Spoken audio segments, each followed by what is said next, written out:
Me again, Susan B. Anthony. I'm learning a lot about this lady. Chapter 4, I Will Stand By You.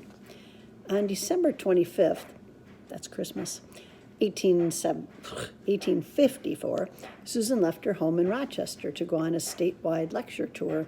She planned to visit every single one of New York's 54 counties in 4 months. She spoke in favor of the right for married women to own property. She was no longer wearing bloomers.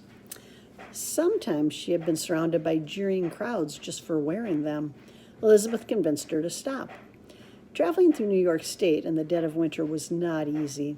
Along the journey, she met a Quaker man who offered to drive her in his fine sleigh. He heated logs to warm her feet while they traveled and waited for her outside of her meetings.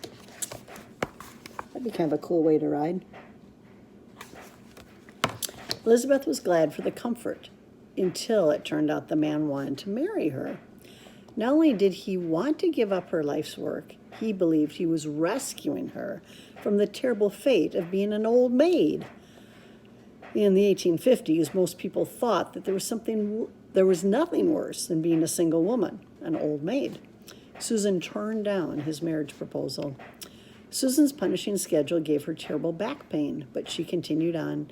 She kept careful accounts of all the money she spent. Her only salary came from the 25-cent fee people paid to hear her speak.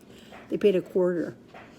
While traveling around New York, Susan visited her married sisters, Galima and Hannah.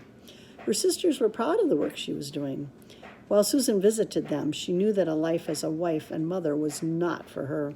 She also returned to speak in Kanahare.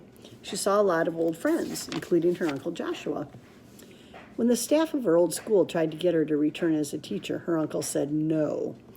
Anyone could teach, her uncle said, but Susan's real calling was to go around and set people's thinking about the laws. She returned home for a rest with her family. Her sister Mary was now a teacher. Her brother Merritt talked about his plans to move out to Kansas to join the abolitionist leader John Brown.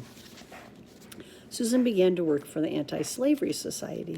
She brought her opinions on women's rights and abolition to teachers' conferences as well. In 1857, she shocked the New York State's Teacher Convention by demanding that black and white children attend the same schools.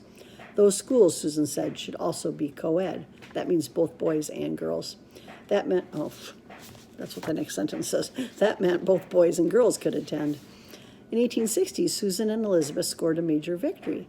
Thanks to their efforts, New York State granted married women the right to own property and carry on businesses in their own names. By the time Abraham Lincoln was elected president in 1861, Susan was hard at work for the abolitionist movement. At that time, even though Lincoln was personally against slavery, he still defended the rights of slave owners. He promised to stop the spread of slavery rather than to get rid of it. Susan would accept nothing less than the end of slavery and equal rights for African Americans.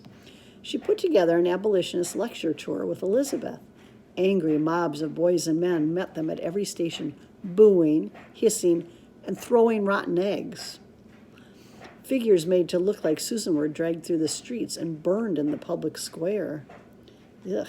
In Utica, New York, a mob prevented Susan from entering the hall where she was to speak against slavery. The mayor offered to escort her to slavery. "I'm not afraid," said Susan. "It is you who are the coward. I scorn your assistance." The mayor dragged her away from the hall by force. The Civil War began on April 12, 1861.